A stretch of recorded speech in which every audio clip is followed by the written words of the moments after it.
Veja no ICL Notícias, segunda edição. Uma das maiores operações da história contra o crime organizado. O endereço do crime. PF mira empresas da Faria Lima que lavaram bilhões de reais para o PCC. Aula de democracia para Donald Trump. Revista britânica The Economist diz que julgamento de Bolsonaro é lição para os Estados Unidos. Fingindo desmaio. Perícia italiana diz que Carla Zambelli não tem problemas de saúde. A deputada vai esperar extradição na cadeia. O ICL Notícias, segunda edição, está no ar.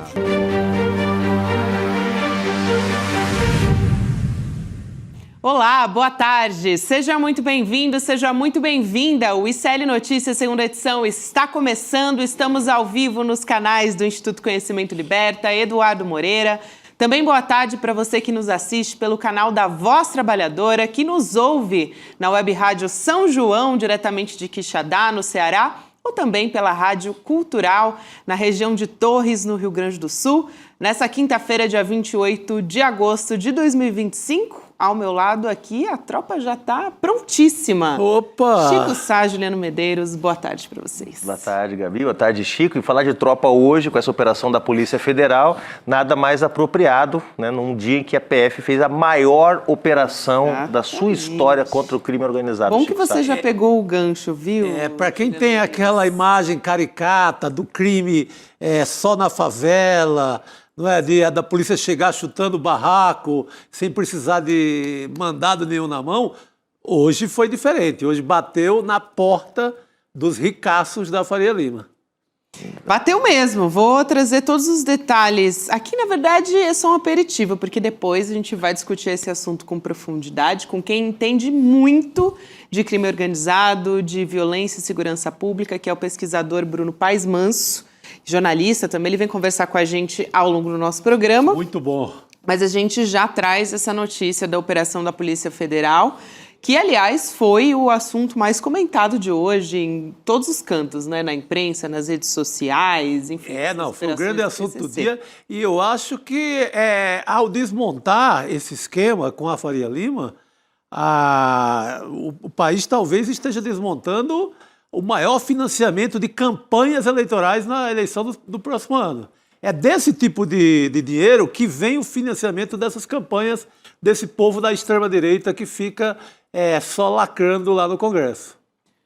Eu acho que, Chico Sá, você tocou num ponto importantíssimo, porque justamente essa organização criminosa, segundo essa investigação, ela estava lavando dinheiro de diversas maneiras. Essa foi uma das que chamou mais atenção, que esses escritórios ali na Avenida Faria Lima, mas tinham outros também, porque essa é uma mega operação, né? Foi resultado da junção de 3 outras, só para explicar para quem está nos acompanhando, a Operação Carbono Oculto do Ministério Público de São Paulo, também a Quasar e Tanque da Polícia Federal. Essa, como já disse Juliano e Chico também apontaram, é a maior da história do Brasil, enfim, contra o crime organizado. E reforço, Bruno Paes Manso vem aqui para explicar o funcionamento disso tudo, até porque ele estuda o PCC há muitos e muitos anos. Resta saber, né, gente, porque o que isso acontecia é meio que no boca a boca, você escuta todo mundo falando. Claro. Isso aqui é do PCC, né? Tem muito isso no popular. Em São Paulo tem uma coisa, tem uma mística, assim, qualquer coisa você passa, isso ali é do PCC, fulano de tal é do PCC. Escritório é do PCC, Estacionamentos, postos de gasolina. Exatamente, né? Principalmente postos de gasolina, acho que é bem emblemática dessa operação. O ponto dessa operação é justamente juntar todas essas provas para conseguir fazer uma mega operação desse tamanho. E isso tudo a gente vai trazer ao longo do programa. Agora, tem hora, assim, é um caminho natural. Tem hora que o dinheiro demais da bandidagem, que não tem outro lugar a não ser o sistema financeiro. Claro. Dinheiro desse tamanho é na Faria Lima que é lavado mesmo. A gente, claro, o noticiário é estrondoso e tal, mas se for olhar direito, foi sempre para lá. Essa dinheirama ganha ilegalmente no Brasil. Acaba em fundo de investimento. Cara, você vê todo dia sobe um edifício em São Paulo. Todos comprados, todos os apartamentos comprados, você não vê ninguém morando. Quem está comprando isso? Fundos, são fundos imobiliários e o dinheiro vem de onde? Vem da bandidagem. Só que é a bandidagem engravatada, é a bandidagem que vive bem nos jardins aqui em São Paulo, não é aquela bandidagem que o Brasil adora condenar, que é a bandidagem das comunidades, das favelas e os pobres em geral. O Bruno Paes Manso, como a Gabi mencionou, vai trazer assim, uma análise mais do fenômeno PCC. Sim. Entende muito o Bruno Paes Manso, mas acho que tem dois aspectos mais da política que a gente pode destacar já. Primeiro, que esse é um calcanhar de Aquiles do governo federal e da esquerda em geral, o tema da segurança pública. Então, sim, com essa operação também, o governo do presidente Lula coloca a narrativa a seu favor, está combatendo o crime organizado, que é o mais perigoso, que é o que produz os estragos em maior escala, porque para ter a boca de fumo, para ter o aviãozinho do tráfico, tem que ter os caras lavando esse dinheiro todo no sistema financeiro. Então, importante o governo sair das cordas nesse debate. O segundo aspecto, claro, mostra que a política de segurança pública que predomina na maioria dos estados, que é tiro, porrada e bomba, em cima de pobre, em cima de favelado, em cima de periférico, é um grande fracasso. Porque sem dar um tiro, sem matar um inocente, sem soltar uma bala perdida, a Polícia Federal hoje desbaratou 30 bilhões de reais que estavam em fundos ligados ao PCC, prendeu centenas de suspeitos, recuperou 1.500 bens, entre automóveis, artigos de luxo, computadores, sem dar um tiro, Chico Sá. Então mostra também que essa política de segurança que predomina nas polícias militares de todo o Brasil é um grande fracasso. Boa. Vamos seguir aqui conversando também, a gente vai voltar a falar sobre isso, mas olhando para a agenda internacional, para essas negociações todas que têm sido muito encabeçadas pelo vice-presidente, o Geraldo Alckmin, que está no México, assim como a Heloísa Vilela, que volta aqui ao N2 para conversar com a gente ao vivo do México. Elô, boa tarde. Boa tarde, pessoal. Eu queria mostrar para vocês onde está o vice-presidente Geraldo Alckmin nesse momento, mas não sei se eu... Ele está dando uma entrevista aqui do outro lado dessa porta. Pode ser que eu abra a porta e me mandem embora. Então, talvez eu possa abrir a porta, mostrar para vocês e sair de fininho. Mas é uma entrevista para fechar e fazer um balanço do que foi, como foi, quais foram os principais acordos. E ele também esteve hoje com a presidenta Cláudia Sheinbaum. A gente não tem nenhum registro, só quem registrou foi a imprensa do Palácio da presidenta. Então eles devem liberar para a gente uma foto em algum momento. Mas era um encontro que também era muito aguardado. E eu acho que uma coisa a gente pode dizer com segurança, eu conversei até com alguns diplomatas sobre isso. Essa visita tem um grande objetivo comercial, sem dúvida, mas ela tem de cara um resultado político. Era uma aproximação que o Brasil já queria ter há muito tempo. E agora, por conta muito dessa pressão toda feita pelo tarifaço do Donald Trump, criou as condições para que essa aproximação política se desse de uma forma mais rápida. Então foi isso que a gente viu aqui, esses foram os frutos imediatos colhidos dessa visita. Agora, é claro que isso também se transforma em negócios, já tem alguns acontecendo, outros virão, e o Brasil vê no México um grande parceiro, porque de todos os mercados que o governo brasileiro abriu no último ano, são mais de 400, foi aqui no México que se obteve o melhor resultado economicamente falando, melhor resultado financeiro. Então, está crescendo. Disse hoje o ministro Fávaro, quando estava andando na rua, assim, atravessando a Praça Zócalo para ir para o Palácio, para o encontro com a presidenta, ele disse, a relação com o México comercial é assim, só tem subida. Então, ele vai conversar com a gente daqui a pouco, eu acho que ele vai ter informações muito concretas para passar para a gente. Elô, enquanto você conversava com a gente, adiantando que poderia ir lá, de repente, abrir a porta, dar uma olhadinha, né, ver se consegue mostrar alguma coisa pra gente. A internet deu aquela picotada, mas eu acho que agora estabilizou. Então, de repente, a gente pode conseguir mostrar. Então, como a Elô adiantou aqui, o Alckmin, ele tá... Tentando aqui Vamos devagarinho tentando. enquanto você vai falando. Ele se encontrou com a presidente mexicana, a Cláudia Sheinbaum. A Elô tá diretamente do México entrando. Olha só, você tá vendo que tem outras pessoas ali, outras autoridades. E atrás fala, neste momento, o vice-presidente Geraldo Alckmin. Está ali o presidente da Apex, o Jorge Viana. Um Isso, bastidorzinho presidente da Apex aqui na porta. Aí. Aliás, a gente pode até tentar chamar ele para dar uma palavrinha aqui com a gente, se vocês quiserem. Eu Seria bom. chamo ele aqui. É um amigo, bom. Vamos tentar. Quero, Vamos chamo ele tentar. aqui. Peraí um minuto. Olha lá, Heloísa Vilela, quem sabe mais ao vivo, Isso né? é repórter, né, rapaz? Presidente Luísa da Vilela. Apex, Jorge Viana, grande autoridade do comércio exterior brasileiro. Ele que, inclusive, acompanha essa comitiva que tem outros Então, Jorge ministros Viana, que estão... a gente está ao vivo aqui nesse. Não vou te prender, porque eu sei que você está acompanhando. Mas uma palavrinha só, o resultado dessa visita. Então, nós estamos falando das duas maiores economias latinas, né?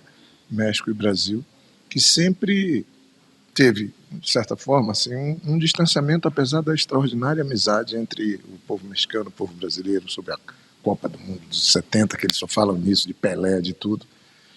Mas agora tem um ambiente de aproximação com a presidenta Cláudia e o presidente Lula, e tem também um ambiente muito tensionado de comércio externo. E se você tiver uma proximidade dessas duas economias, independente dos interesses particulares do Brasil e dos interesses do México que nós respeitamos, vai ser muito bom para a América Latina e muito bom para os nossos dois países, porque tem uma sinergia muito grande sobre os dois líderes, né? No caso aqui, uma mulher corajosa, com uma personalidade muito, muito bacana, com um trabalho já comprovado onde ela passou, e do outro lado, talvez o mais importante líder que o Brasil teve. Então, eu acho que o desafio do mundo dessa é a ausência de líderes. Na Europa, por exemplo, a gente tem essa carência. No caso brasileiro, a gente tem alguém muito experiente, aqui no México também. Agora, indo direto ao ponto, assim, nós temos... O senhor está destacando uma coisa que eu acabei de falar. Existe um fruto político que se colhe aqui, sem dúvidas, mas ele gera frutos econômicos. Sem dúvida, porque, veja, a gente sabe da dependência que o México tem hoje dos Estados Unidos. Tem produtos que passam 9 vezes na fronteira entre México e Estados Unidos, até porque os Estados Unidos escolheu o México e o Canadá para diminuir a sua dependência de produtos importados da China. E começou a produzir produtos aqui. Carro mesmo. O México é um grande produtor de carro. 80% dos carros produzidos no México vão para exportação, só fica 20% no país. A própria presidenta hoje na audiência conosco falava isso. E nós sabemos que tem isso. Agora, dá para construir muito comércio entre esses países. Eu falo aqui para vocês, se nós olharmos, o maior crescimento das exportações do Brasil não foi nem com a China, nem com os Estados Unidos, nem com a Europa, foi com o México. Porque nós temos um acordo que ajuda a resolver o problema da inflação aqui no México, é temporário, né? E só de carne, por exemplo, bovina, eles compraram em 2023 perto de 20 milhões de dólares. O ano passado foram 250 milhões de dólares. Esse ano vai passar de 500 milhões de dólares. Então, o México já é o segundo mais importante endereço das exportações bovinas do Brasil. A parte de suínos e também de aves, nós estamos tratando aqui, é muito importante. Eu mesmo estou vindo, nós estamos trabalhando para abrir o mercado mexicano para a produção de estados, como lá do Sul, né, Paraná, Santa Catarina e Rio Grande do Sul, e no caso da Amazônia, Acre e Rondônia. Então tem muitos espaços. Agora, na área de indústria, porque o nosso fluxo de comércio com o México é muito bom, tem muitos produtos, é muito diversificado. Se você olhar os 12, 15 produtos primeiros, variam que a gente exporta de 200 milhões de dólares até 700. Então é muito rica, é do México também. E o potencial, já estamos em 13 bilhões de dólares de fluxo de comércio, isso é maior do que alguns países da Europa, e é um dos maiores fluxos que nós temos. Mas o grande negócio é o potencial de crescimento, principalmente na parte da indústria. Tem muitas indústrias investindo aqui. A Tramontina está montando a primeira fábrica fora do Brasil. A WEG está aqui muito presente. Marco Polo muito presente. Braskem tem investimento de quase $1 bilhão aqui no México. para citar alguns desses investimentos, né? E o México quer mais isso, porque a presidenta falava com o que eles tiveram de implementação de um neoliberalismo aqui de quase 3 décadas, eles perderam muito espaço, foi desmontado toda a estrutura produtiva do México, e ela tem interesse de recompor. Então o Brasil tem que fazer investimentos aqui, montar a base de produzir aqui, e obviamente o Brasil tem muito a ganhar nesse comércio e até com investimentos mexicanos no Brasil. Muito obrigada, Dr. Jorge Viana, por essa palhinha aqui. Eu não vou prender o senhor, porque ele está com o vice-presidente ali, precisa seguir, mas a gente te agradece demais. É isso, então, pessoal. Então, vocês viram aí muita coisa para acontecer aqui entre Brasil e México, né? Excelente, Elô, que conversou com o presidente da Apex ao vivo aqui. Jorge Viana, Elô pegou ele pelo braço e falou, por favor, presidente, vem aqui só um minutinho.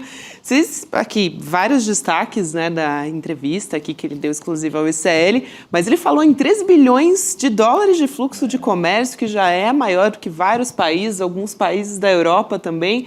Então, muito importante aqui essa fala e que demonstra também um interesse de empresas, né, de investimento de empresas que estão montando fábricas, acho que ele citou a Tramontina, algumas empresas, enfim. Muito importante, Elô, essa entrevista que você trouxe aqui ao vivo com a gente. Eu estou saindo aqui do caminho, porque daqui a pouco o vice-presidente vai passar aqui, eu não posso ficar no meio do corredor atrapalhando, né? Então, eu vou sair aqui para o lado de fora do corredor desse hotel, onde o vice-presidente está falando. Mas é isso, acho que esse é o balanço dessa visita. A gente teve aqui uma interrupção na fala da Elô, ela já volta a conversar com a gente. Elô, que está no hotel, acompanhando agora uma fala do vice-presidente Geraldo Alckmin. Elô, voltamos.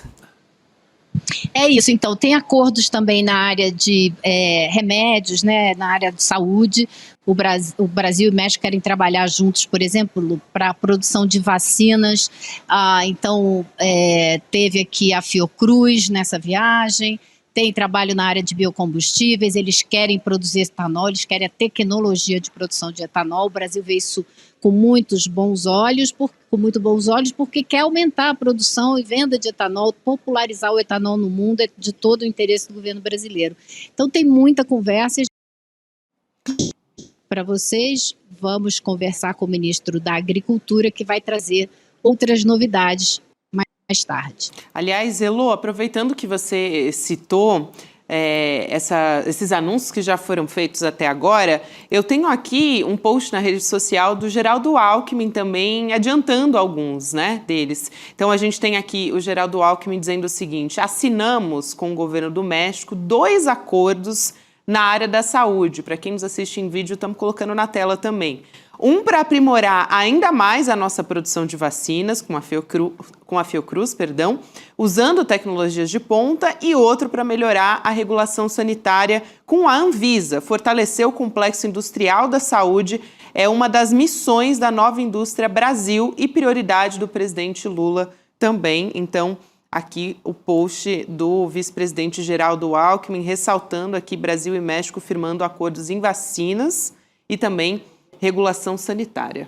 Importante, né? E o Jorge Viana, parabéns, Elô, você fazendo sempre um jornalismo de alto nível e de combatividade, né? Puxou o presidente da Apex, que é a Agência de Promoção das Exportações Brasileiras, ex-governador, ex-senador Jorge Viana, que trouxe pra gente uma informação muito interessante, né? Que apesar de serem economias relativamente parecidas, são economias que têm um parque industrial importante para o padrão latino-americano, mas relativamente pequeno se comparado com a Europa, com os Estados Unidos, né? Mas Brasil e México têm economias que são parecidas, o que nos levaria a acreditar que, por serem parecidas, elas não poderiam ser complementares. E o que o Jorge Viana está nos mostrando é exatamente o contrário, que ainda que sejam parecidas, tem um parque industrial automotivo importante, tem uma indústria petrolífera importante, tem uma produção agrícola importante. Mesmo assim, essas economias podem se complementar em outras áreas, como a indústria farmacêutica, saúde. Muito bacana, viu? Você ter a oportunidade de trazer também o Jorge Viana para mostrar para a gente, né? Um complemento que eles assinaram aqui. O Brasil vai começar a importar aspargo e pêssego do México, que são coisas que a gente não tem aí. Então, complementa, eles estão encontrando várias áreas complementares e é nesses espaços que eles estão trabalhando e discutindo. Muito bem. Tequila muito bom, também, né? Tequila. Tequila, feita de agave, do melhor agave azul do mundo. Não é a operação, a nossa tarde há pouco estava chuchu com jalapeno. Não é chuchu com chile, né? Chuchu com o que há de melhor do México. Chuchu, para quem não sabe, é o apelido do ex-governador, atual ministro Geraldo Alckmin. E um homem que ele é saca-tudo de indústria, né? Você foi governador do estado mais industrializado do país por muitos anos, né? Então o cara sabe do que está falando. Não, tem feito um belo trabalho. E, aliás, esse apelido, né, na campanha eleitoral, gerou muitos memes e tal, e depois ele deixou, né, assim... Ele assumiu. Esse apelido de Chuchu até para trás, assim, porque começou a ter um vigor, né? Ele assumiu. O presidente Geraldo Alckmin que mudou... Tá temperado. Bastante. Aqui eu ouvi umas vozes no meu ouvido falando, tem uma paleta mexicana de chuchu. Um outro componente agora. Não, ele assumiu. Esse apelido ele é colocado pelo José Simão, na Folha de São Paulo há muito tempo atrás, acho que no primeiro governo dele. Mas agora é um chuchu caliente. Caliente, com pimenta. Elô, eu sei que você daqui a pouquinho vai trazer novidades, né, a respeito dessa fala que vai vir do vice-presidente Geraldo Alckmin também. Tem uma informação internacional, aproveitando o Elô com a gente aqui no programa, da revista The Economist, né? Que todo mundo acompanhou hoje, foi muito emblemática, tem uma ilustração ali do Jair Bolsonaro com a mesma caracterização, vamos dizer assim, dos golpistas lá dos Estados Unidos, né? Do Capitólio, nesse caso. A Economist diz, né, a revista britânica, que o julgamento do Jair Bolsonaro é uma lição de democracia para os Estados Unidos.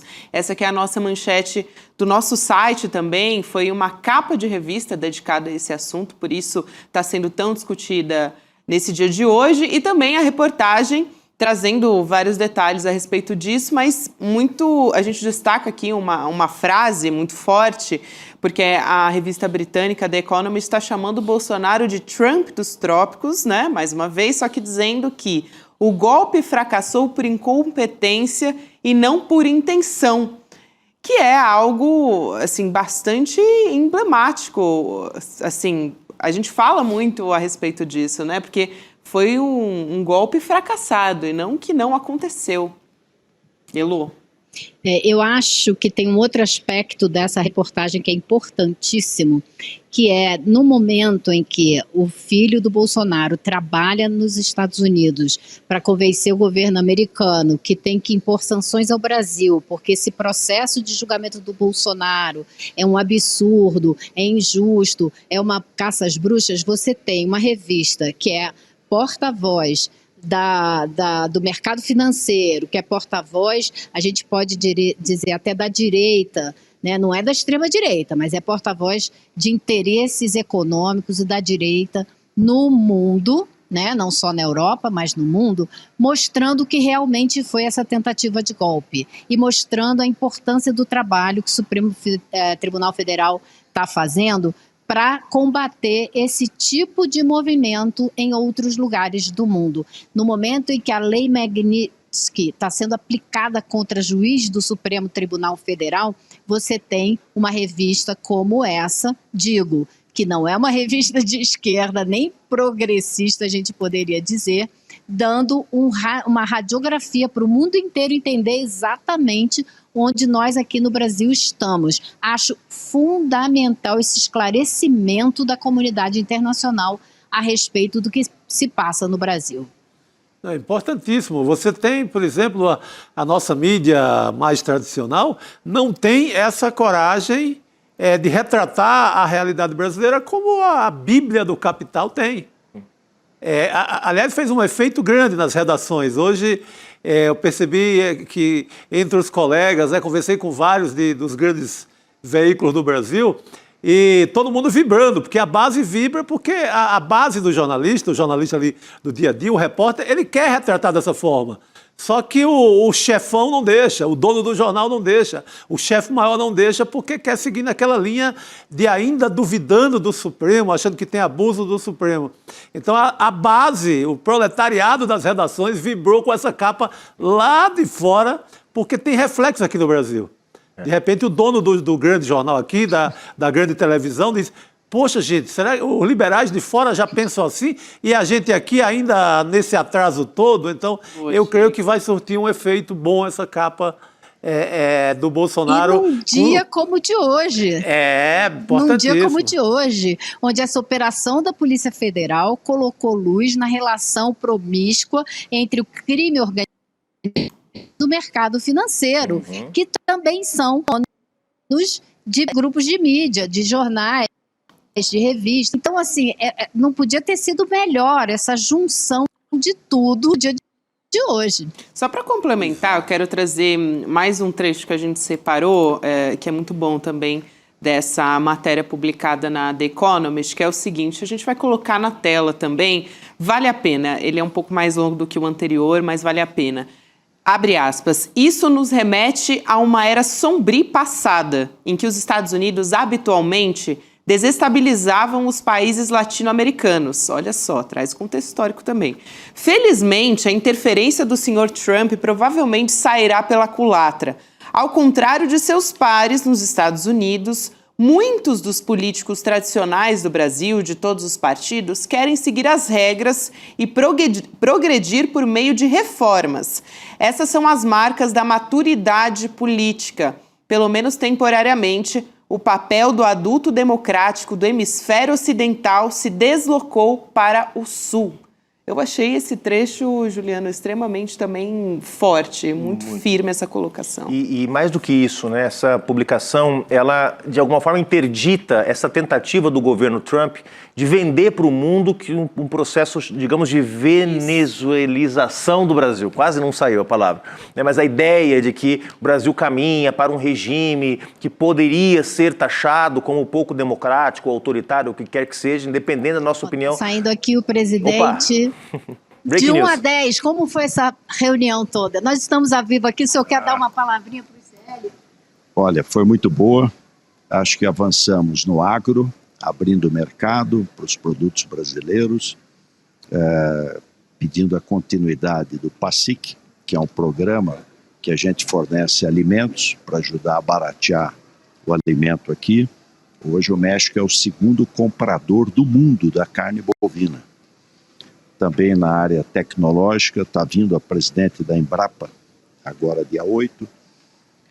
De outro lado, pedimos a continuidade do PASIC. Então avançamos no agro, na indústria, acertamos o cronograma para atualizar o acordo chamado ACE 53 e ACE 55. A gente espera estar concluído o acordo até julho do ano que vem. Esse acordo tem quase 25 anos. Avançamos no visto eletrônico, deu um visto rápido para os mexicanos poderem... Foi aprovado pela presidenta? Tá na pauta, está praticamente resolvido. Conversamos sobre Embraer. A Embraer já vendeu 20 aviões para a Mexicana, aviação comercial. E trouxemos o pleito do cargueiro, do C-390, para a defesa.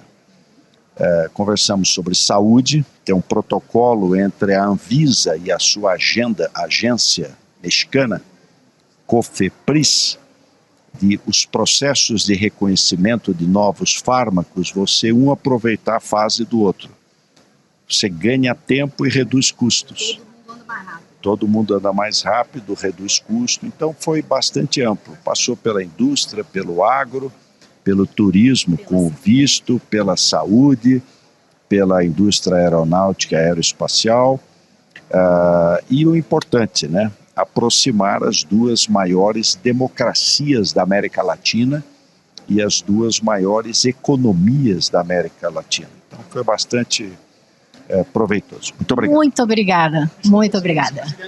É isso, né, gente? Vocês viram a aproximação política também, importantíssima, ele destacou rapidinho nessa entrevista, citou todos os acordos, mas falou da aproximação política, que eu acho que é um marco dessa visita do vice-presidente. Excelente, a Luísa Vilela entrevistando ao vivo o vice-presidente Geraldo Alckmin, que está em negociação lá no México.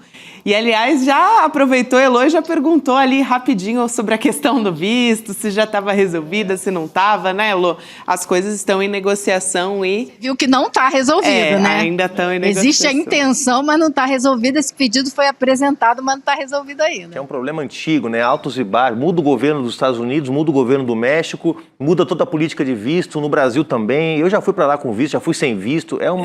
Mas aí é o efeito Trump também, né? Claro, não também, fecha agora porque não sabe o que a Casa Branca vai achar da história. Então, é o olho deles nessa parada. Mas muito bom, Elô, que você pegou aí informação quente. Muito, muito importante. E essa questão... Aliás, Chico, essa coisa deles não saberem como o governo dos Estados Unidos vai tratar permeia as discussões, inclusive econômicas. Eu conversei com um diplomata aqui que estava me contando, o Brasil queria exportar, por exemplo, arroz com casca. E parece que é um monopólio dos Estados Unidos. Os Estados Unidos tem uma empresa lá que exporta arroz com casca para o México e não quer que o Brasil entre nesse mercado. Mas o Brasil está fazendo negociações aí para ver se consegue uma aberturinha para também mandar um produto brasileiro. Elô, um excelente trabalho para você por aí. A gente vai liberar você, porque sabemos também que em breve a gente deve ter uma fala do Geraldo Alckmin, tem uma movimentação agora que acabou também esse pronunciamento que o vice-presidente acabou de fazer. Então a gente se vê em breve, minha amiga. Bom trabalho por aí. Um grande beijo.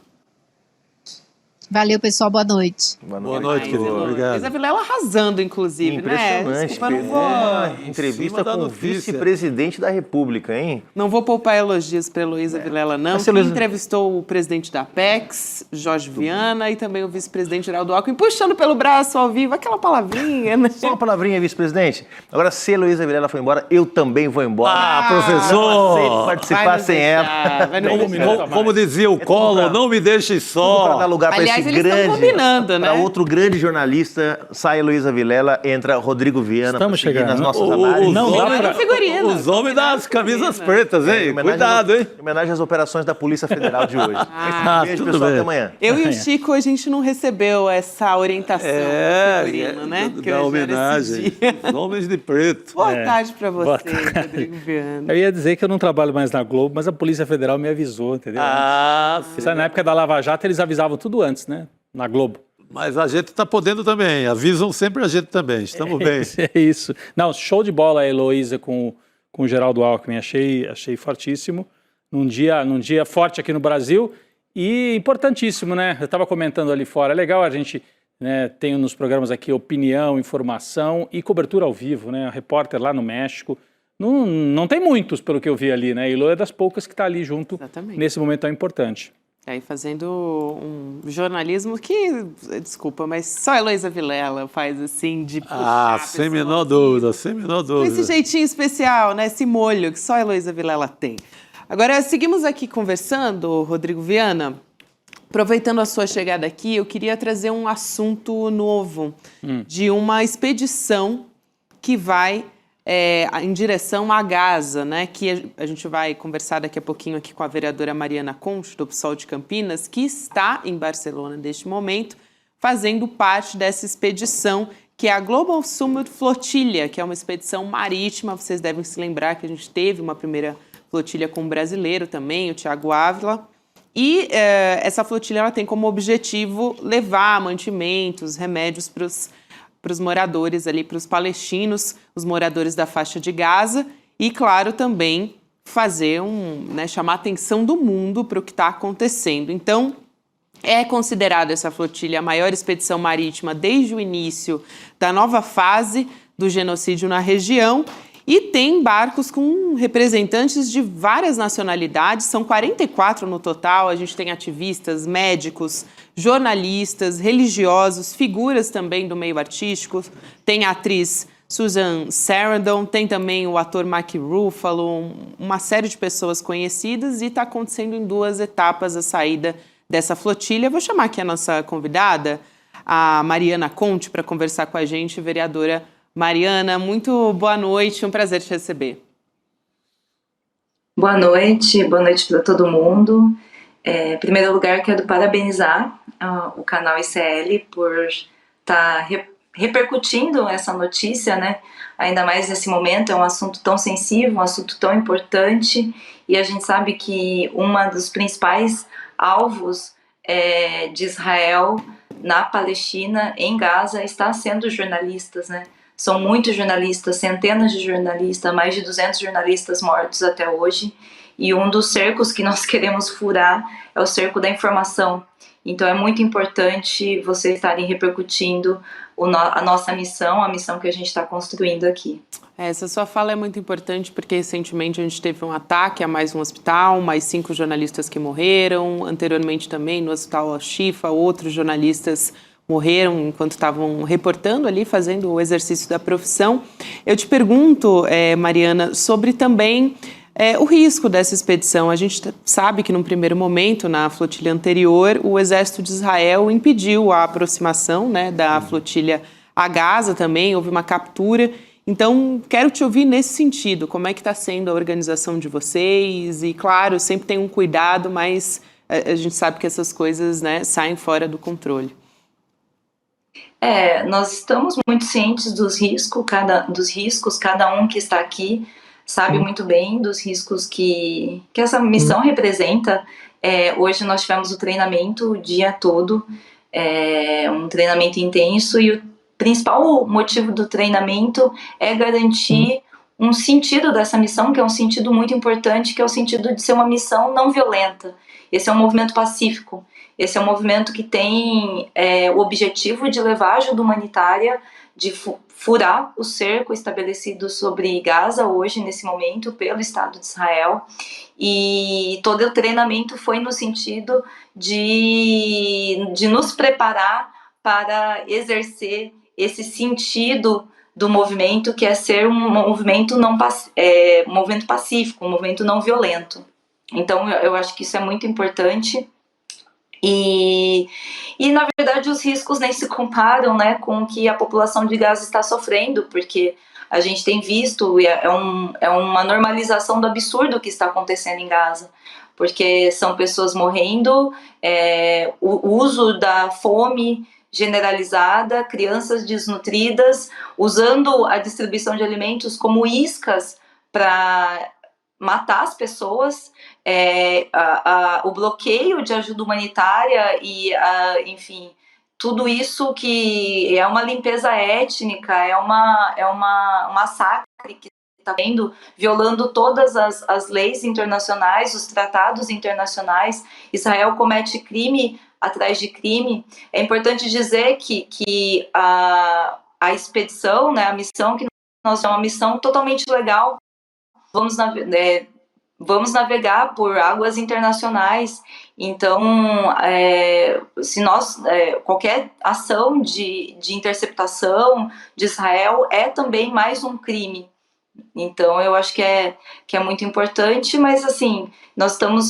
hoje a gente teve treinamento e o treinamento foi muito fortalecedor, porque nós pudemos ouvir palestinos, pessoas da Palestina. Nós estamos aqui com... Hoje o treinamento tinha 42 países presentes. E muitos palestinos, e os palestinos falaram várias coisas que eu acho que foi muito marcante. Uma coisa que ficou muito marcante falaram muito da história, porque são décadas de apartheid, né? Falaram da Nakba em 48 e tudo que os palestinos vêm vivendo em termos de violação de direitos. Tinha um rapaz que ele é palestino, ele não pode entrar na Palestina, ele não tem autorização para entrar na Palestina, ele não pode ver os seus familiares na Palestina, e ele falava que o avô dele contava para ele da história. Então a resistência palestina é uma resistência que passa de geração para geração. Uma outra coisa que ficou muito marcada também hoje que foi falado que no mundo árabe e na Palestina estão sabendo da nossa missão, e isso deu esperança, né? Tem isso, então também tá repercutindo como esperança de um povo que está sofrendo tanto. Eu considero que a gente já é vitorioso. Com certeza, quero muito agradecer também pela sua participação aqui com a gente. Mariana, só reforçando aqui que a saída da flotilha vai acontecer em 2 etapas, né? No dia 31 de agosto, da Espanha.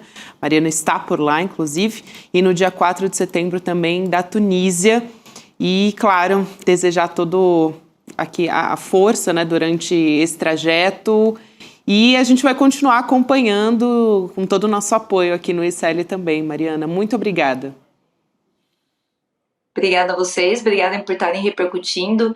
E eu acho que é muito importante que uma das sentidos da ação é chamar o mundo para que o mundo se movimente contra o genocídio. Isso. Então vão ter manifestações, ações de rua, e em vários lugares do mundo a ideia é fazer ações simultâneas, né, que a gente possa ter esse movimento repercutido, que o mundo, essa coalizão de movimentos, essa coalizão de países, essa coalizão de ativistas, de figuras, de parlamentares, tem o sentido de movimentar, porque a gente não pode continuar assistindo o absurdo, o genocídio. Então quero convocar todo mundo, chamar todo mundo para que a gente possa ocupar as ruas em solidariedade à Palestina e que a gente possa de fato romper o cerco e criar esse corredor humanitário.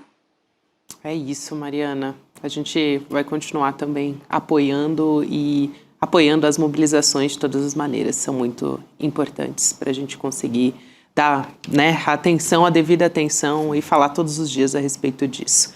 Muito obrigada. Até a próxima, Mariana. Obrigado. A gente continua aqui também. Agora há pouco falamos, né, Rodrigo, a respeito da operação, dessa mega operação que foi deflagrada hoje. 8 estados do Brasil para desarticular esse esquema de fraudes bilionárias, comandadas pela facção, né? Aliás, é uma fraude, né? Comandada pela facção criminosa do PCC.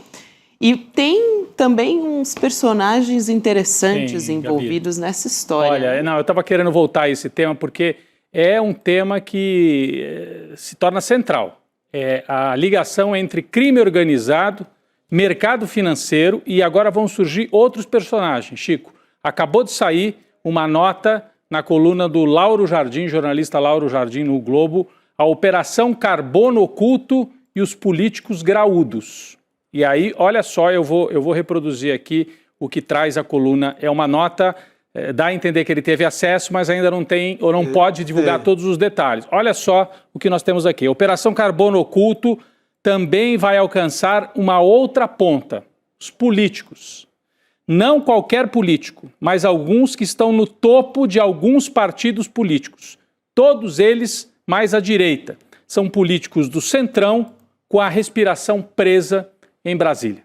Aí você volta. Qual era a pauta da Câmara nessa semana do Congresso? Blindagem. Blindagem. O Eduardo Moreira perguntou hoje em um vídeo nas redes sociais: gente, seria só coincidência essa emergência toda, essa loucura toda para votar essa PEC, mudar a Constituição para proteger esse povo todo? A gente achou que fosse por causa, entre aspas, apenas das emendas parlamentares. Sim. Mas agora... E já seria grave, né? Já seria gravíssimo, já é gravíssimo, né, Gabi? Mas agora, pelo que nós temos aqui, a apuração vai atingir também lideranças dos partidos políticos mais à direita na Câmara, por isso que está esse clima tremendo, assim. Pela primeira vez, uma articulação federal para desbaratar o crime organizado. Porque até então, Chico, Gabi, era sempre assim: a Polícia Civil de São Paulo, a Polícia Civil do Rio de Janeiro, Minas Gerais, e aí você fica na miudeza, você fica lá na ponta, né, e não pega o financiamento, a lavagem do dinheiro. Hoje o Haddad trouxe uma frase que eu achei fundamental: a gente chegou ao andar de cima do crime organizado. Eu sei que daqui a pouco a gente vai falar sobre esse tema com o especialista, com o Bruno Paes Manso. Mas é importante o que você está falando. Eu queria trazer também, porque nós vamos falar bastante sobre essa conexão mercado financeiro e crime, mas tem uma outra conexão: financiamento político, financiamento de campanha, né? Então, vamos ficar de olho. E quem é que é super ligado? Quem que é o candidato que está se apresentando como candidato da Faria Lima? Eu não vou nem... Não precisamos dizer, você lembra, você sabe quem é o candidato da Faria Lima à presidência da República. E nem é da família Bolsonaro, é um outro aí da extrema-direita, né? O que será que vai aparecer? Dinheiro dessas fintechs, pagaram campanhas, né? Pablo Marçal, o dinheiro dele circulava por fintechs. Sim. O que vai aparecer? Então, muito ligado a essa área. Então, gente, é puxar uma pena e vem a galinha inteira, entendeu? E quando se fala de PCC, você vai aí com a nossa mentalidade cinematográfica, a gente vai direto para os seriados de Netflix que mostram ali o crime na favela, né? Vamos falar bastante claro. E, gente, o PCC não é isso. O crime organizado são donos de usinas de etanol, que estava ligado diretamente aos postos de combustíveis em São Paulo. Então, a pobreza, essa imagem do crime associado à pobreza, aí é aquele que a polícia chega e chuta o barraco. Digamos, a imagem caricata do crime. É essa gente que a polícia do Tarcísio faz a Operação Escudo, chega matando todo mundo. Hoje eu não vi um policial do Tarcísio de Freitas ajudando a prender esse povo de maneira violenta na Faria Lima. Não apareceu ninguém. Então, quando a gente fala em PCC e organização criminosa, não tire a imagem caricata, o clichêzão da favela. Vá com o seu olho ali em panorâmica direto para os grandes prédios de São Paulo. É interessante porque também, Rodrigo, quando a gente fala de PCC, a gente pensa, né, em operações grandes envolvendo o PCC, domínio de território. Claro, em São Paulo é muito popular, a gente falava aqui, ouvir as pessoas dizerem, esse escritório é do PCC, esse posto de gasolina é do PCC. Bom. Também rota de contrabando, né, fronteiras e tal. Agora, essa força-tarefa, ela está apontando 40 fundos de investimento, assim, 40 fundos, né, e gestoras que são suspeitos de serem utilizados. Sabe quanto movimenta esses 40 fundos? 52 bilhões. É quase um outro país, economicamente. É quase um outro país. Sim. É muito dinheiro, gente. E aí é isso, né? Vocês separaram, eu não sei se em todas as cidades do Brasil isso acontece, aqui em São Paulo isso é muito forte, essa história de ir no posto de gasolina e daí você vê lá, promoção, R$5, aí você vai não, a promoção é só se você fizer o cadastro no aplicativo, que às vezes é um aplicativo que você nunca ouviu falar, não estou falando de aplicativo desses grandes e tal, da Petrobras, Ipiranga, aplicativo que você nunca ouviu falar. Aí eu digo para o frentista, mas que história é essa? Ele fala, olha, se quiser, nem fala. A impressão que eu tinha, assim, tinha frentista que até falava, cai fora, cara, isso aqui é fria. Um monte de posto de gasolina vinculado a essa história. Para abastecer, precisa ser necessariamente pelo aplicativo. É uma forma do dinheiro girar ali num circuito que eles controlam. Então, pega um dinheiro ilícito, investe em posto de gasolina, aí você, com seu dinheiro lícito, de quem ganhou no salário, vai lá, eu quero abastecer meu carro. Entra o dinheiro ali, então você ajuda a lavar o dinheiro para o crime organizado. O dinheiro sai do posto de gasolina, vai para essas fintechs. Lembram que o Haddad queria colocar fiscalização nas fintechs e o Nicolas, mentiroso do Nicolas, espalhou que era para cobrar imposto no Pix? Era por isso. Quer dizer, ele derrubou a fiscalização nas fintechs e com isso ele precisou de uma força-tarefa gigantesca para investigar algo que, se tivesse fiscalização no dia a dia, eles não iam conseguir fazer isso. Sim. Eles estão lavando porque fintech não presta conta de nada. Sim. O dinheiro circula ali, banco presta. Se você saca mais do que R$10 mil, o gerente pergunta, tem que registrar aqui. E bate lá no COAF. No COAF. Por que você está sacando 10 mil em dinheiro? Tem que explicar. Né? Agora, na fintech, são milhões que circulam e ninguém explica nada. Aí o PCC está lá dentro, na Faria Lima. Sim. É impressionante. É impressionante, Rodrigo, aqui só para trazer mais detalhes a respeito disso, a gente até está trazendo aos poucos desde o início do programa, porque são muitos, né? Uma mega operação, como a gente traz aqui. Eles estavam conseguindo vender combustível mais barato a partir da importação irregular de metanol no porto de Paranaguá, no Paraná. Era uma cadeia que era muito bem elaborada, né? Mais de 1.000 postos de gasolina que estavam envolvidos, lojas de conveniência também, e o PCC estava controlando usinas produtoras de álcool, 1.600 caminhões para transportar também os combustíveis e mais de 100 imóveis espalhados pelo país. Nessa operação, a gente traz essas informações.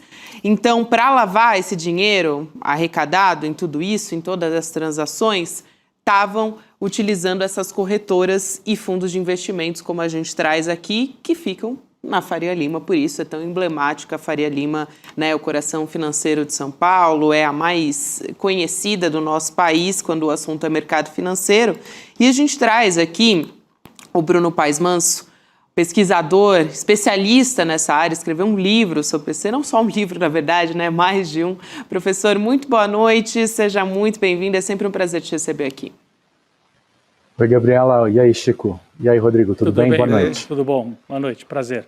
Bruno, quero contar aqui com seus estudos e pesquisa há muitos anos nessa área para contar um pouco sobre o momento, né, em que o PCC entendeu essa virada. A gente falava aqui sobre essas rotas, né, internacionais, muitas vezes, enfim, domínio de território. Como é que, em que momento, né, que virou um entendimento que para fazer esse controle, né, é necessário controlar o fluxo de capital. Parece que a gente tem uma fase, né? A gente falava muito sobre isso já, estava no boca a boca das pessoas, o PCC é dono desse escritório, é dono aqui desse posto de gasolina, né? Mas agora a gente tem, é diferente porque, de fato, arregimentou provas, né? Para que resultasse nessa operação.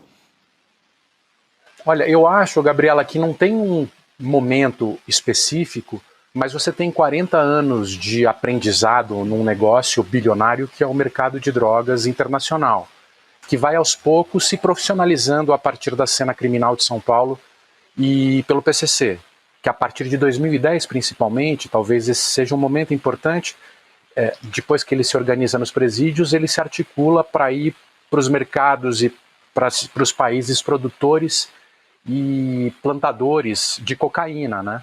E aí ele começa a construir um corredor nacional para levar essa droga para o mercado internacional e receber em dólar. Isso é um momento importante, né? Da percepção de que o atacado da droga era que gerava mais dinheiro, mais do que o varejo da droga. Outro momento que começa a transformar essa cena a partir do momento que o PCC se profissionaliza é as transformações que acontecem no próprio mercado financeiro internacional e nacional. Primeiro, você tem surgimento de novas tecnologias financeiras que mudam completamente as oportunidades e possibilidades para o crime, como, por exemplo, a criptomoeda. A partir do momento que a criptomoeda é inventada para viver e para produzir um sistema financeiro à margem dos bancos centrais estaduais, nacionais, né, por uma ideologia, inclusive, anarcocapitalista dos anônimos na internet e tudo mais, isso permite uma série de possibilidades de negócios internacionais, de transações internacionais, que eliminam, inclusive, o doleiro da cadeia da compra e venda de drogas. Você pode sacar 5 bilhões de dólares nos Estados Unidos a partir de uma senha da criptomoeda. Você não precisa mais carregar malas para lá e para cá. Tem em 2020 o surgimento do Pix, tem em 2018 a possibilidade de avanço dessas instituições de pagamentos que vão se diversificar para diminuir o lucro dos bancos, mas que a partir do momento que todas as transações migram para o mundo virtual, isso permite um potencial de novas possibilidades que vão sendo desenvolvidas nessa cena. Então você cria especialistas em lavagens de dinheiro, em criação de contas fantasmas, de empresas fantasmas, em mediar via fintech o dinheiro recebido de empresas irregulares para depositar em fundos formais e levar esse dinheiro para o mercado formal. Essa tecnologia passa a ser desenvolvida não pelo PCC, mas para prestadores de serviço para diversos tipos de crime. Ou você acha que o cara que presta serviço para o PCC também não presta para os que lavam dinheiro em emenda parlamentar? A tecnologia é muito parecida. E aí você começa a usar esses prestadores de serviço para crimes diversos que começam a fazer esse capital girar nesse novo sistema financeiro. E Bruno, te surpreendeu o tamanho dessa operação ou o tamanho do entrelaçamento, pelo que a gente conhece até agora, né? Precisamos esperar mais um pouco, mas pelo que se conheceu hoje, né? O entrelaçamento entre PCC, postos de gasolina, lavagem de dinheiro nas fintechs, tanto é que as principais buscas e apreensões aconteceram na Faria Lima, dentro dos prédios onde funcionam estas empresas de tecnologia. Então, quando a gente começou no jornalismo, né, quem é um pouco mais velho, eu acompanhava a operação de busca e apreensão em casas de doleiro no centro de São Paulo. Né? Eu lembro de uma famosa, do Toninho em Barcelona, né, que ficava ali na Avenida São Luís. Nossa, esse é mitológico. Esse é mitológico, Toninho Barcelona. E aí estava tudo na papelada, tudo anotado ali, ele anotado. Agora, você vai na Faria Lima, então sofisticou. Para você surpreende, ou você que estuda profundamente, né, o funcionamento do crime organizado, já sabia que ia chegar, ou que já estava chegando nesse nível de junção, né, entre mercado financeiro, uma parte dele pelo menos, e o crime organizado. Rodrigo, antes do Bruno responder para a gente, será que não vale a pena a gente colocar na tela aquela imagem? Porque mostra, né, o tamanho justamente dessa mega operação.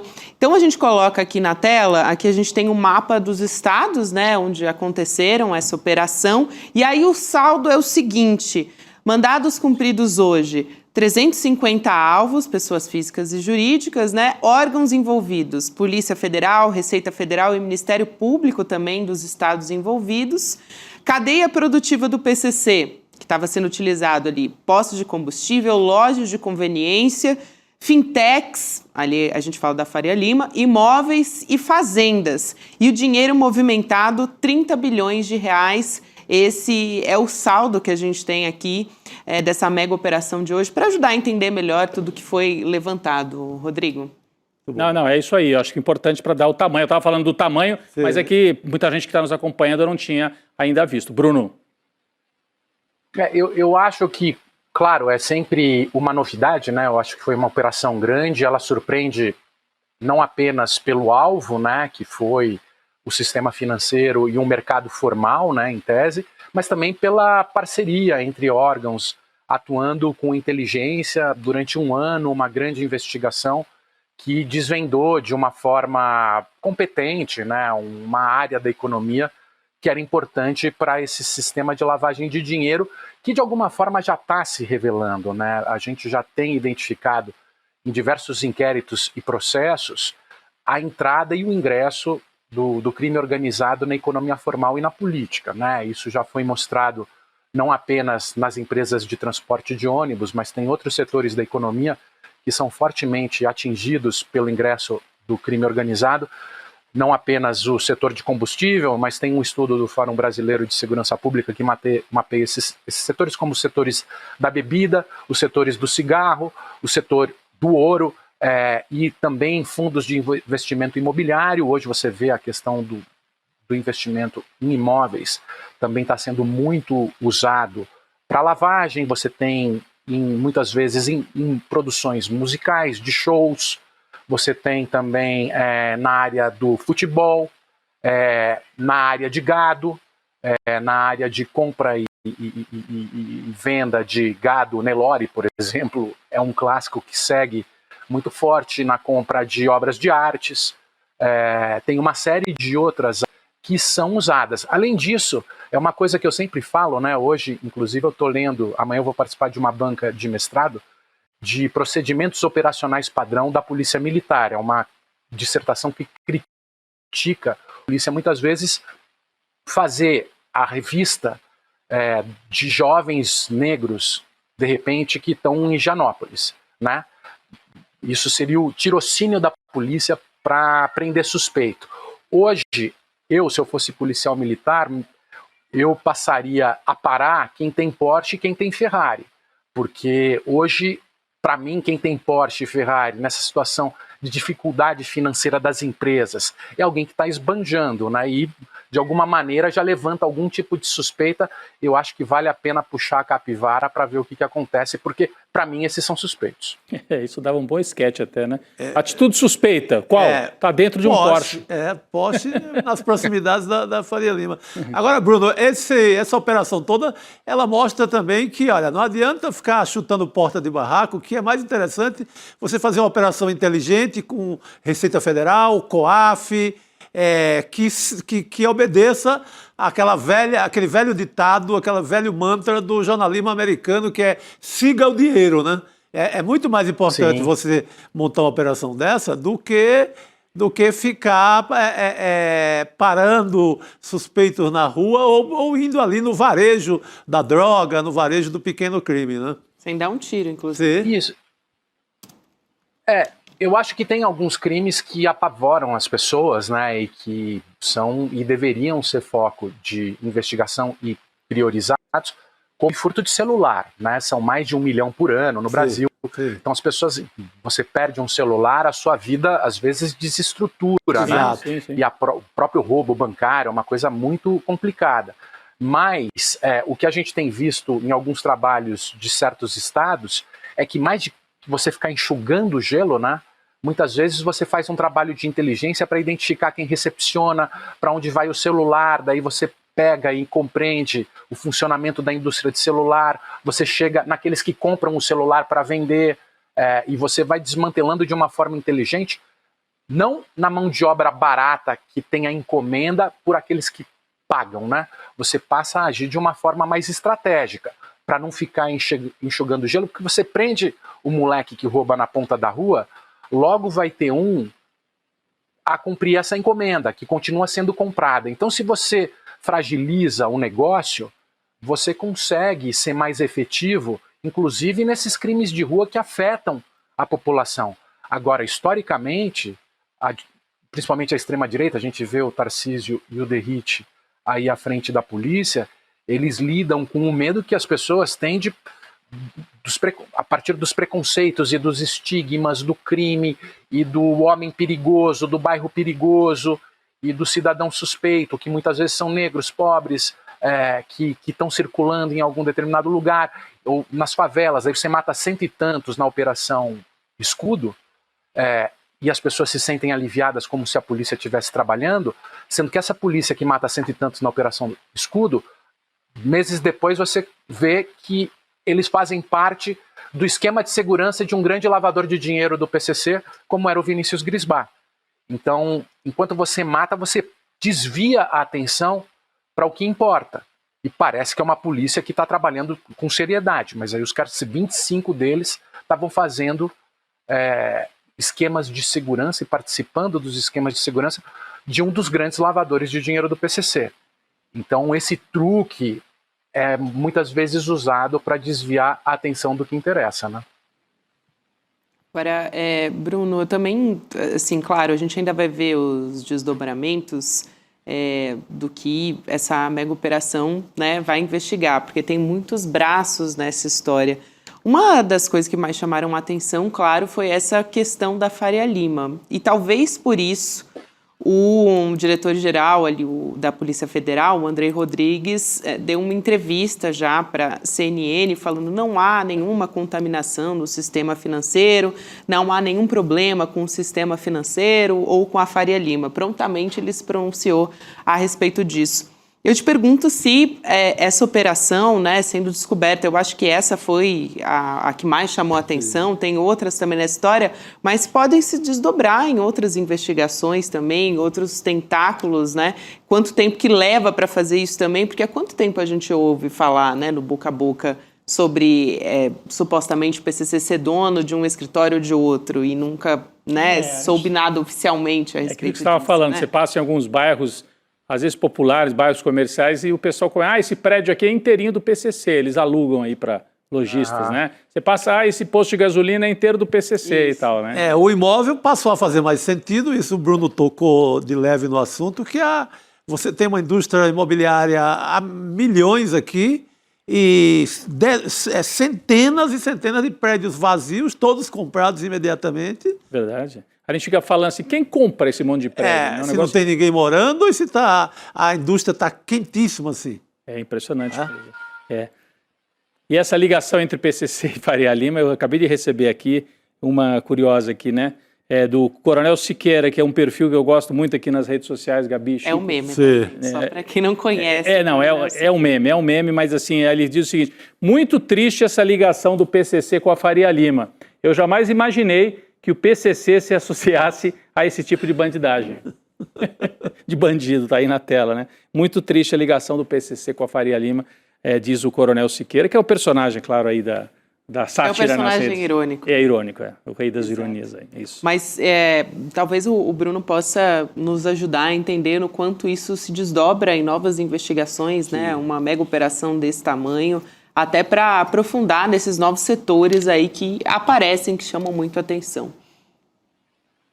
Eu acho que, de fato, é um caminho, né? Você está tendo uma reestruturação da polícia e a própria PEC de segurança e todos os projetos pensados pelo governo federal para assumir essa responsabilidade, pensa a partir desse tipo de ação inteligente, e ao mesmo tempo que você tenta enxugar o gelo, né, você acaba correndo atrás do rabo, porque quem ganha dinheiro, se organicamente eles vão descobrindo novas soluções para continuar ganhando dinheiro, principalmente quando o mercado é ilegal, e o governo vai correndo atrás, descobrindo, tentando correr atrás do prejuízo.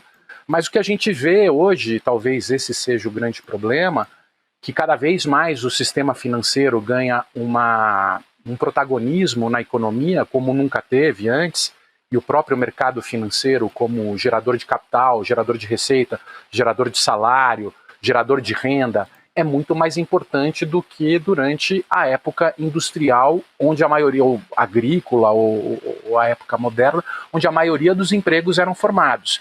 Então, mais importante da função social do seu trabalho, jornalista, professor, advogado, enfermeiro, médico, como era 25, 30 anos atrás, hoje a capacidade de gerar dinheiro e de ostentar e de multiplicar a sua renda é o que faz a cabeça de quem está tentando viver nas cidades, que precisa ter dinheiro para sobreviver nas cidades, né?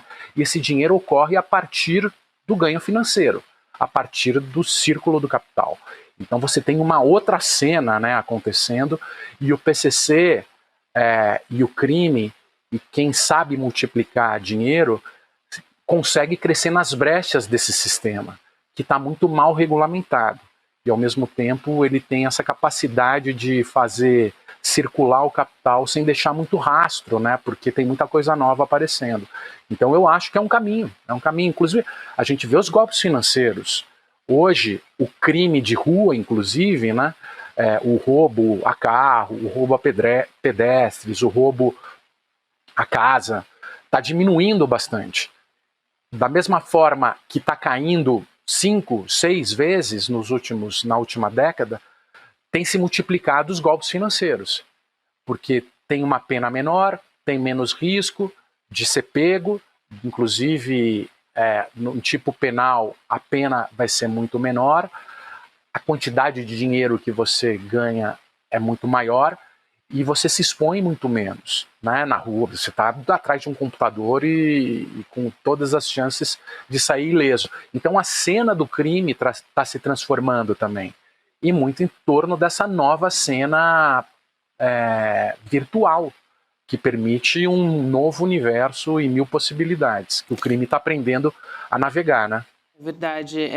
Essa questão virtual que o Bruno ressalta, né, muda completamente a forma como esse sistema funciona, mas claro que essa questão da Faria Lima chama atenção pela conivência, né, de um sistema que privilegia o lucro acima de qualquer outra coisa. Você quer trazer mais um aspecto? Não, porque o Bruno citou rapidamente futebol também, né, enfim. Vocês lembram da época que os bicheiros, claro, né, botavam dinheiro nos times de futebol, principalmente no Rio, mas aqui em São Paulo também tinha um time, aqui o Nacional, dizem, né, que tinha uma época que tinha o Nacional Atlético Clube, tá na 3ª divisão hoje, mas Bangu e outros times importantes lá no Rio de Janeiro. Era abertamente. Era abertamente, né, bicheiro que era presidente de clube, etc. Então, em vez de bicheiro, né, pode ser que esse esquema aqui também esteja se espalhando para os times de futebol. Tem uma matéria que acabou de sair, Bruno, no Platô, na coluna do Guilherme Amado, lá no Platô, saiu agora há pouquinho, Chico. Olha só a manchete. Alvo da Carbono Oculto, esse grupo, tem braço no futebol, com estádios e SAFs de clube.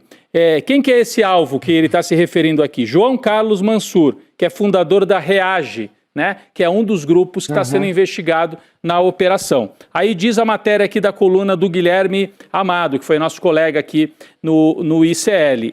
A gestora Reage integra um grupo que também tem um braço no mundo do futebol, a Rivi, companhia listada na B3 e que tem participações em SAFs.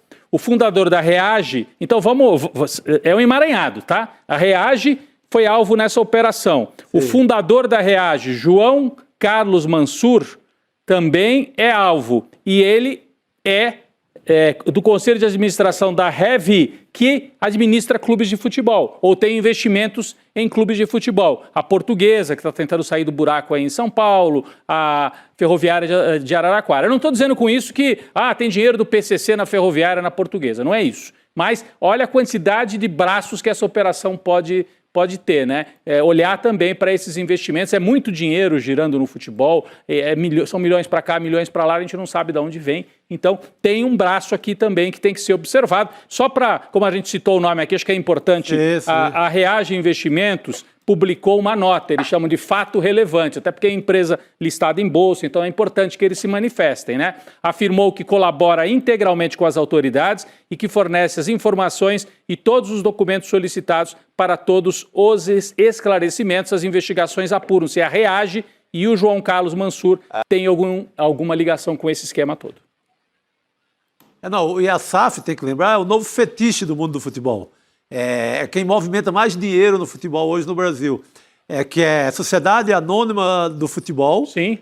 Que é todo clube, todo torcedor hoje quer que seu time vire uma SAF, que é uma forma de levar mais dinheiro para o clube, só que tem que ver a origem desse dinheiro que está chegando nos clubes que viram SAF. Né? Exatamente.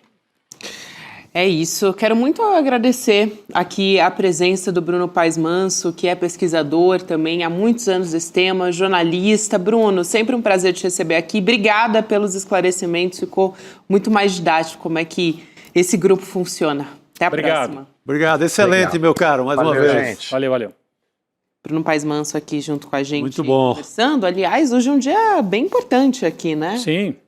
No ICL, porque a gente vai ter daqui a pouco às 8 horas da noite, uma aula magna gratuita com o professor de Harvard, Daniel Ziblatt, que é autor de um grande best-seller, Como as Democracias Morrem, e também do que vem na sequência, né? O outro best-seller, que é Como Salvar as Democracias. Então, para vocês terem um gostinho dessa aula, a gente vai transmitir um trechinho aqui. Vamos assistir. I've heard and read articles in many places already talking about a time when we won't be run by politicians, we would be run by systems. It might look like science fiction now, but I don't think that is impossible. Again, the impossible and the unthinkable, right? But as they are, the perception that people have that artificial intelligence is unbiased, that is much more capable than humans, it's much more fair, it's much more mathematical, analytical, might make this scenario a possible scenario. But that will also be run by a tyrant, because no one will ever argue against an artificial intelligence, as it would be like God on earth that know all the answers, all the right answers. Isn't that a threat for democracies as well? Bom, e a gente tem uma mágica aqui acontecendo nesse estúdio, hein? Ao vivo. Eduardo Moreira está aqui com a gente. Materializou aqui. É o famoso Fiat Lux. Shazam. Faça-se a luz. Porque às vezes a gente dá spoiler na mágica, mas dessa vez foi mágica de direto. Nós dois revelamos nossa idade, com Shazam e Fiat Lux, né, Fiat Lux. Eduardo Moreira. Que dia, hein? Aliás, que eu ia já puxar esse assunto com você, não tem como ser diferente, né? Que dia. E é um dia, assim, é muito importante, mas aí eu vou até te falar uma coisa, né? Eu estava passando pelos canais todos para ver, é muito importante a gente ver como é que vai ser a cobertura disso. Sim. Então, num dia como hoje, por exemplo, ao mesmo tempo que o Metrópolis deu várias dessas matérias ali em primeira mão, ele também deu um destaque gigante à tarde, falando que por causa da pesquisa do Tarcísio, a Bolsa subiu, etc. Quase que como, a impressão que eu tive, já oferecendo uma boia de salvação, uma defesa, porque o negócio, enfim, é óbvio que a água subiu ali para o Tarcísio. Sim. Que o negócio tem que trazer preocupação. E é a segunda, né? Tem aquela história de que strike 1, strike 2, strike 3, você está fora. O 1 foi semana passada, semana retrasada. Aquela história de um monte de bilhão que teve do fiscal e que ninguém associou ao Tarcísio. Não, parece que São Paulo não tem governador e não tem secretário da Fazenda. Pois é. Pelo escândalo. Pois é. Aí hoje essa questão da Faria Lima, desse envolvimento que é apontado como uma grande possibilidade, é assim que a gente tem que tratar num país onde se presume a inocência até que se prove o contrário. Apesar de que eu que sou da Faria Lima, eu costumo falar o seguinte, ali eu presumo que todo mundo é culpado até que se prove o contrário, né? Em relação a tudo, né? E não é à toa isso, é a história de quem viveu 20 anos ali naquela confusão. A gente trouxe agora há pouco a brincadeira do Coronel Siqueira, que ele está surpreso que o PCC tenha se envolvido com a Faria Lima, né? A que nível eles chegaram, PCC, né? Pois é. Mas eu acho que tem várias camadas aqui para a gente falar, né? A primeira é a seguinte, e eu estava falando dos canais que eu vinha passando, e a Globo News, eu estava vendo ali, e aí eu vi um dos comentaristas, não importa quem foi, falando o seguinte, nossa, é realmente muito surpreendente o número de empresas da Faria Lima que estão envolvidas, o número de postos de gasolina. Aí a pergunta que eu faço é a seguinte, surpreendente para quem? Surpreendente para quem? A gente aqui no programa, a gente está falando há uns 2 anos da questão dos postos de gasolina. Há 2 anos. Eu subo aqui e falo, a gente sabe no Brasil, sabe que certas coisas existem, a gente sabe para que elas servem e elas demoram uma eternidade para surgir, enfim, algum tipo de ataque a essas coisas. Então, os postos de gasolina, a gente está vendo há anos e anos no Brasil aquela história de que o cara coloca o seguinte, preço no cartão de crédito, R$7, no Pix, 5. É óbvio, todo mundo sabia que isso é para lavar dinheiro. Porque o custo do cartão de crédito é 4, 5, 6, 7, pode botar 10%, não chega nem perto. É óbvio. Outra coisa, e aí, não à toa, expressão que eu odeio usar, mas não à toa e não raro, né? São 2 expressões que eu odeio usar. E todo cara que é ali um bom escritor, né, odeia também. Eu não sou um bom escritor, eu estava me referindo a você. Todo mundo sabe que os donos de banco passaram as últimas 2 décadas investindo em posto de gasolina e investindo em rede de estacionamento. Por que rede de estacionamento? Aí, óbvio, tem um monte de gente que vai falar outras coisas e tudo pode ser também farmácia, um monte de coisa. Agora, os primeiros, e eu acompanhei muito isso, era posto de gasolina e rede de estacionamento. Por quê? Quantos carros pararam nesse estacionamento hoje? Qualquer um. Pode parar qualquer coisa, parou 10, 50, como já foi boate, 200. Né? Quantos entraram como já foi boate. É isso.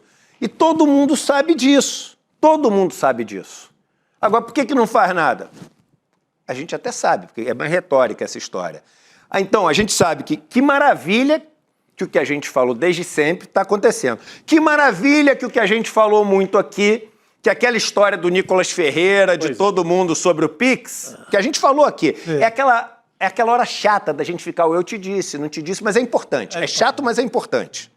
Então, porque é assim que a gente ganha credibilidade. Nicolas Ferreira, a turma toda da direita, desesperada com a história de colocar as fintechs no negócio do Pix. O que aconteceu? Quem é que está envolvido? As fintechs. Como é que funciona o esquema de uma maneira muito simples para quem está... Porque às vezes quem está assistindo fica meio perdido como é que é.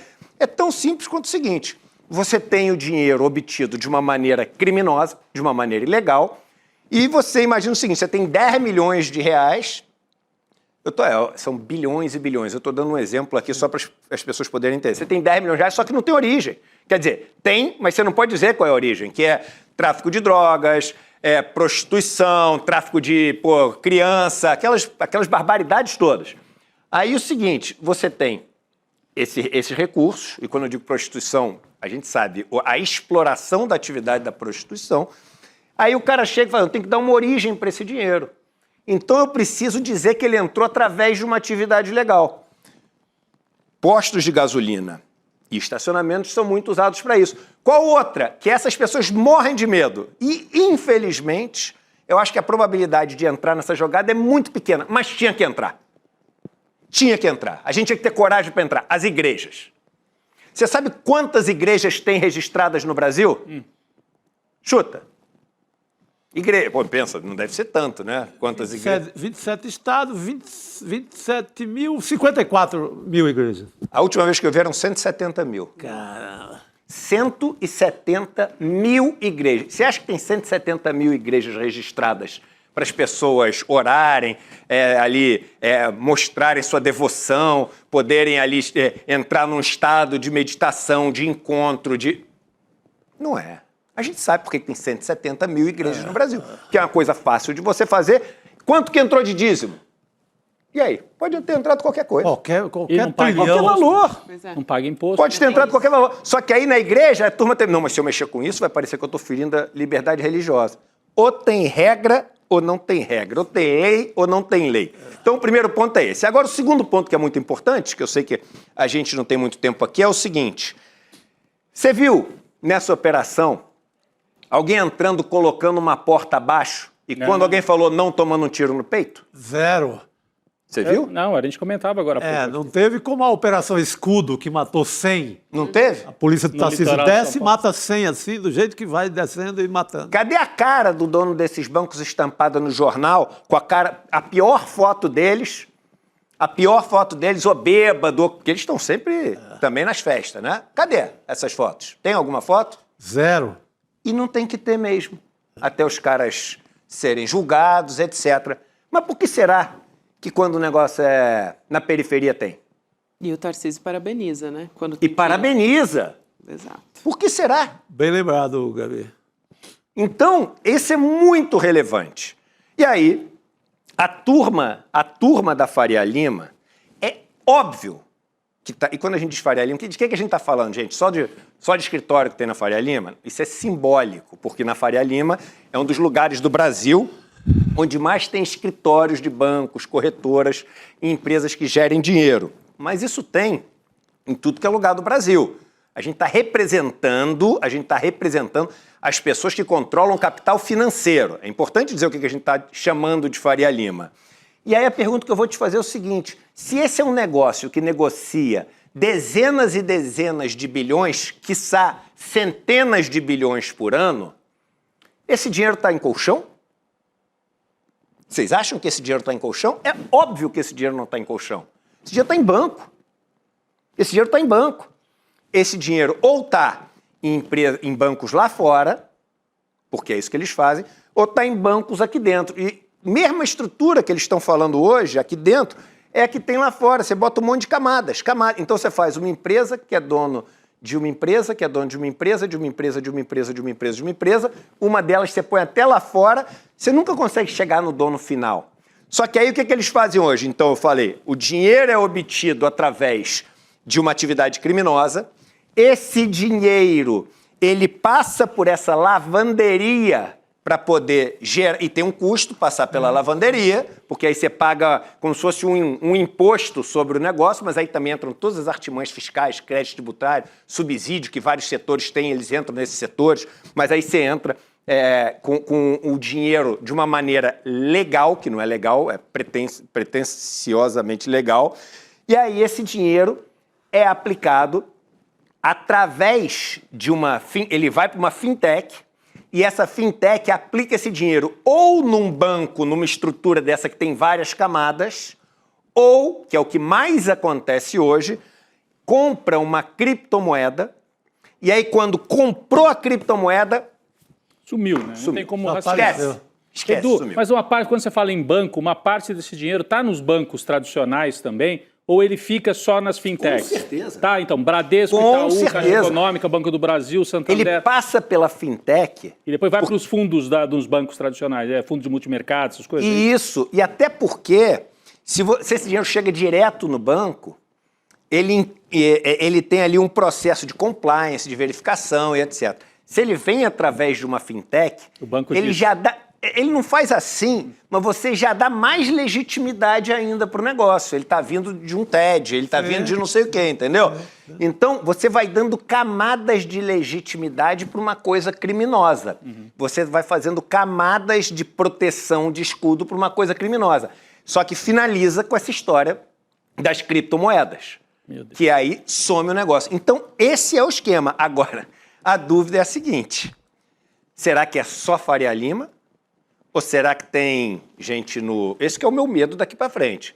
Tem gente no judiciário, se tem gente também no Ministério Público, se tem gente na política. Já saiu uma nota aqui que vai ter um ramo de políticos aqui citados. Por que será, é a pergunta que eu fiz o dia inteiro. Exato. Por que será que na véspera da maior operação contra o crime organizado do país, e apesar de acabei de ler uma matéria da Andressa Matais falando, estão dizendo, como todas dizem, que é a maior, tipo, ridicularizando isso, então diz uma maior.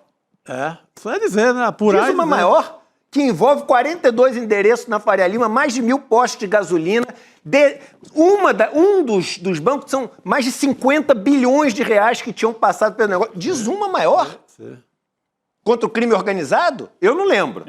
Então, beleza. Então é o seguinte, na véspera, isso é muito doido, na véspera, os caras no Congresso tentam, na calada da noite, demonstrando um desespero enorme, passar um negócio para não poder investigar os deputados sem autorização deles. Agora, se isso é coincidência, meu irmão, aí é o seguinte, cara, aí eu não sei mais, entendeu? Porque é muita coincidência, cara. O desespero, aquele líder do PL, o Sóstenes, ele estava desesperado. Você notava ele tremendo para aprovar aquilo.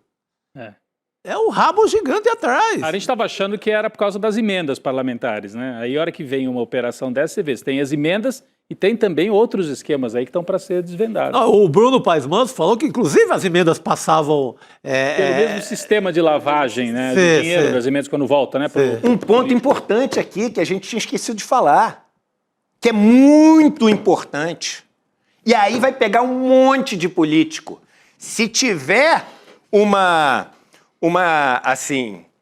braço dessa operação que resolva investigar as bets, irmão, para lavagem de dinheiro, aí é barba, cabelo e bigode, como dizia na época do Fiat Lux e do Shazam. Aí é barba, cabelo e bigode. Se tiver um braço dessa operação, porque as bets, eu sempre falei aqui que as bets também permitem lavagem de dinheiro. E por mais que a turma... não, agora estamos regulando. A gente sabe que esse negócio tem um monte de coisa irregular, um monte de coisa que é ilegal, e a gente sabe quem são os donos. Eu só vou lembrar, não estou fazendo nenhuma aquisição jurídica, pode ficar tranquilo, tá?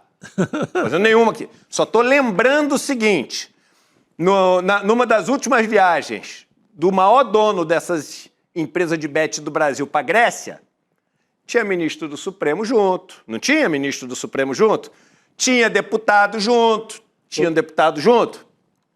Então, é o seguinte, cara. Governador. Tinha governador, Caiado, tinha Caiado, bem lembrado. Ronaldo Caiado estava lá. Tinha Ronaldo Caiado. Gustavo Lima, não é essa que estava o Gustavo Lima? Isso. Exatamente. Se puxar o fio das bets, aí vai dar, irmão, mais uma que eu... Agora vou falar uma besteira, já são quase 8 horas. Uma expressão, não sei nem se é politicamente correta hoje em dia. Quando a gente era mais novo, a gente falava assim, aí vai dar corrida de homem nu. Corrida de homem nu quer dizer que dá o desespero, o cara não põe nem a roupa. Mas tá liberado aí. Não tá liberado? O cara não põe nem a roupa, o cara sai correndo do jeito que ele tá. Sabe como é que é? Aliás, Edu, a Receita Federal agora há pouco soltou uma nota falando, né, sobre a enorme onda de fake news que a Receita enfrentou quando soltou aquela norma, né, aquela instrução normativa para tentar, enfim, estender as obrigações às fintechs, que tem tudo a ver com essa história e que tem a ver com o Nicolas, né, e com, no fim das contas, quem ganha com as mentiras. E a gente vai falar hoje sobre um assunto que tem tudo a ver com isso, que tem tudo a ver com a extrema-direita, que tem tudo a ver com esses tentáculos todos que tentam corroer a democracia, né? Eu tava brincando aqui, né? Você tá no grupo do WhatsApp, vocês viram, né? Que agora tá começando assim, na Argentina tá caindo a ficha de quem? Sim. Milei, 86% ou 82% dos argentinos hoje consideram o governo Milei corrupto. Saiu hoje. Isso é uma pesquisa, tá? Não é uma opinião. Isso tá acontecendo. Ontem teve um negócio, quebra-quebra, confusão, etc. Logo na véspera, a gente tá para lançar o documentário da Argentina. Eu falei, essa ação de marketing custou caro pra caramba. Aí a gente tem uma aula hoje de como salvar as democracias e na noite de como salvar as democracias, né, a gente está falando sobre isso aqui que é um atentado à democracia, que é o poder desses caras, dessas estruturas. Então, assim, o ICL tá bom de marketing, né? Porque ele realmente está com um poder de articular operações. E, obviamente, eu estou brincando com vocês para dizer o seguinte, caiu como uma luva. A gente ouvia essa aula de hoje do Daniel Ziblatt, que é considerado um dos professores mais reputados do mundo nesse tema democracia.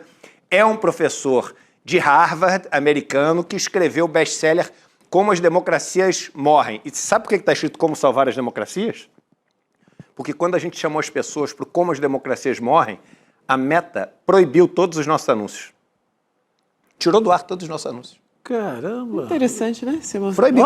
A gente teve que mudar o título para ela deixar. Agora, a dúvida é, por que será que quando a gente fala que vai ter uma aula sobre como as democracias morrem, a empresa, que é a empresa que mudou todas as regras dele depois que o Trump assumiu, bloqueia e tira isso do ar?